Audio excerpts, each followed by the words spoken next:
वर्गमूल की वीडियो में आज आप लोगों का स्वागत है। पहला क्वेश्चन इसमें है कि 32 को किस छोटी से छोटी संख्या से गुणा किया जाए कि इस प्रकार प्राप्त संख्या एक पूर्ण वर्ग हो। तो पूर्ण वर्ग संख्याएं कौन सी होती हैं, ये मैंने पिछली वीडियो में आपको बताया। पूर्ण वर्ग संख्याएं वो संख्याएं होती हैं जिनके हम छोटे छोटे जब अभाज्य गुणनखंड करते हैं तो उसमें जोड़े बन जाएं। क्या बन जाएं? जोड़े बन जाएं। अगर पूरे पूरे जोड़े बनते हैं, ठीक है, तो वो पूर्ण वर्ग संख्याएं होती हैं। तो ये मैं पिछली वीडियो में समझा चुका हूँ। तो अब इस क्वेश्चन पर देखते हैं। एक है 32 को किस छोटी से छोटी संख्या से गुणा किया जाए कि इस प्रकार प्राप्त संख्या एक पूर्ण वर्ग हो। तो हम क्या करेंगे, 32 के पहले छोटे छोटे गुणनखंड कर लेंगे और 32 के हम गुणनखंड करेंगे तो 2 से भाग करेंगे, 2 एकम 2, 2 छंग 12, फिर 2 से काटेंगे 2 अट्ठे 16, फिर 2 से काटेंगे 2 चौक 8, फिर 2 से काटेंगे 2 दूनी 4, 2 एकम 2। तो इस तरीके से 32 के जो छोटे छोटे हमारे गुणनखंड आए, 1 2 3 4 5, 1 2 3 4 5। अब हमें ये बताना है कि 32 का हमने छोटे को गुणनखंड कर लिए। अब ये देखना है कि ये पूर्ण वर्ग है या नहीं है, और अगर पूर्ण वर्ग नहीं है तो हम किससे गुणा करें कि ये पूर्ण वर्ग हो जाए, ये बताएं। तो पूर्ण वर्ग के लिए क्या करेंगे, जोड़े बनाएंगे। एक जोड़ा ये बन गया, एक जोड़ा ये बन गया। अब ये जोड़ा नहीं बना, और जब तक ये जोड़ा नहीं बना तब तक ये पूर्ण वर्ग संख्या नहीं होगी। ठीक है, तो सबसे पहले हम जोड़ा बनाएं, और जोड़ा भी कैसे बनाना है, गुणा करके। तो हम ये दो अकेला है तो हम किससे गुणा करें कि इसका जोड़ा बन जाए, तो हम कैसे गुणा करें, और छोटी छोटी संख्या से करें। तो दो अकेला है तो इसको हम दो से ही अगर हम गुणा कर दें, इसको हम दो से ही गुणा कर दें, तो जैसे ही हम इस दो को गुणा करेंगे तो ये एक अकेला दो है, एक दो से गुणा कर देंगे तो ये जोड़ा बन जाएगा। जैसे ही हम दो से गुणा करेंगे जोड़ा बन जाएगा, और जोड़ा बन गया तो ये एक पूर्ण वर्ग संख्या हो जाएगी। तो इस हमसे यही पूछा कि हम किससे गुणा करें, तो किससे गुणा करें, हम दो से गुणा कर दें। तो यहाँ लिख देंगे अतः 32 को 2 से गुणा गुणा करने पर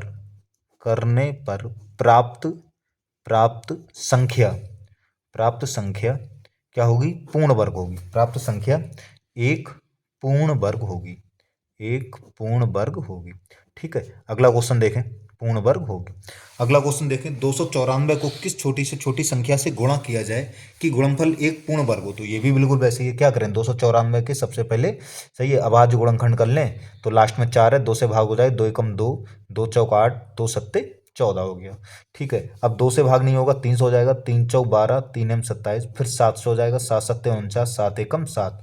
तो इस तरीके से 294 के जो गुणनखंड आए हैं वो क्या आ गए, 2 गुणा 3 गुणा 7 गुणा 7। अगर हम जोड़े बना के देखें तो एक ये जोड़ा बन गया, ये जोड़ा नहीं बना।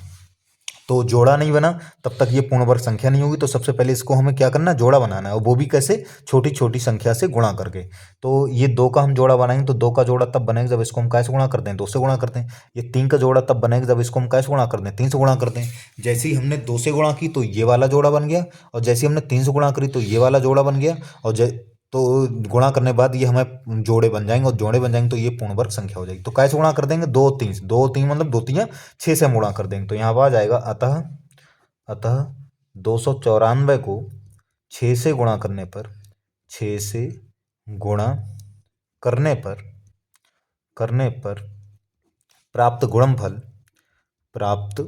गुणनफल एक पूर्ण वर्ग होगा। प्राप्त गुणनफल एक क्या होगा, पूर्ण वर्ग होगा। ठीक है, अगला क्वेश्चन देखें। अगला क्वेश्चन क्या है, अगला है 250 को किस छोटी से छोटी संख्या से भाग दिया जाए। अब अभी ऊपर क्वेश्चन हम गुणा करने को आ जाएगा, अब भाग किया जाए। भाग दिया जाए कि इस प्रकार प्राप्त भागफल एक पूर्ण वर्ग हो। तो हम क्या करेंगे भाई, सबसे पहले 250 के छोटे छोटे अभाज्य गुणनखंड कर लेंगे। 2 से काटेंगे, 2 एकम 2, 2 इंच 4, 2 पंजे 10। अब कैसे कट जाएगा, 5 से कट जाएगा, 5 दूनी 10, 5 पंजे 25, फिर 5 से कट जाएगा, 5 पंजे 25, फिर 5 से कट जाएगा, 5 एकम 5। तो इस तरीके से 250 के जो हमारे अभाज्य गुणनखंड आए वो 2 गुणा 5 गुणा 5 गुणा 5 ये है। ठीक है, अब वही काम करेंगे, फिर से हम जोड़े बनाएंगे। तो जोड़े बनाएंगे, देखो एक जोड़ा ये बन गया। अब हमारा ना 5 का जोड़ा बना है और ना ही 2 का जोड़ा बना है। जब तक जोड़े नहीं बने तब तक ये पूर्ण वर्ग संख्या नहीं होगी। अब यहाँ पे हमें गुणा नहीं करना, हमें भाग करना है। तो ये 2 और 5 यहाँ से हट जाए, सही है, 2 और 5 यहाँ से हट जाए। जैसे ही ये यहाँ से हटेगा तो 5 गुणा 5 पूर्ण जोड़े बन जाएंगे, और जोड़े बनेंगे तो वो पूर्ण वर्ग संख्या हो जाएगी। तो ये हटाने मतलब क्या है, 2 को हटाने के लिए 2 से भाग कर दो, 5 को हटाने के लिए 5 से भाग कर दो, और जैसे ही 2 5 से भागो तो 2 से 2 कैंसिल, 5 से 5 कैंसिल, हट जाएगा। और जो बचा शेष गुणनखंड बचे हैं वो जोड़े में होंगे, और जोड़े में होंगे तो ये पूर्ण वर्ग संख्या होगी। मतलब हम कैसे भाग करते हैं, 2 गुणा 5 मतलब 10 से भाग करते हैं। तो ये हमारा आंसर हो जाएगा। अतः 250 को 50 को 10 से भाग देने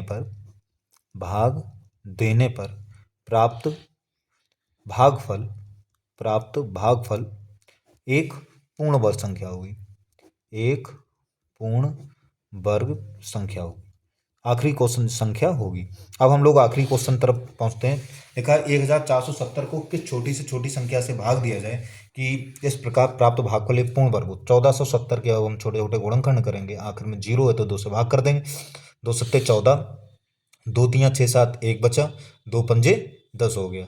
ठीक है, अब ये 3 से भाग हो जाएगा, 3 दूनी 6, 3 चौक 12, 3 पंजे 15। अब ये 5 से भाग हो जाएगा, 5 चौक 20, 5 नेम 45, फिर 7 से हो जाएगा, 7 सत्ते 49, फिर 7 से हो जाएगा, 7 एकम 7। तो 1470 के जो हमारे गुणनखंड आए हैं वो 2 गुणा 3 गुणा 5 गुणा 7 आए, तो ये जोड़ा बन गया। अभी ये जोड़ा नहीं बना है, ठीक है, और हमें भाग देना, तो मतलब इसका मतलब इसको इतने को यहाँ से हटाना है। हटाने मतलब इतने से भाग कर दो, 2 गुणा 3 गुणा 5, मतलब 2 तियां 6 पंजे 30 से, तो 30 से हमारा आंसर आ जाएगा। मतलब 1470 को 30 से भाग देने पर 30 से भाग देने पर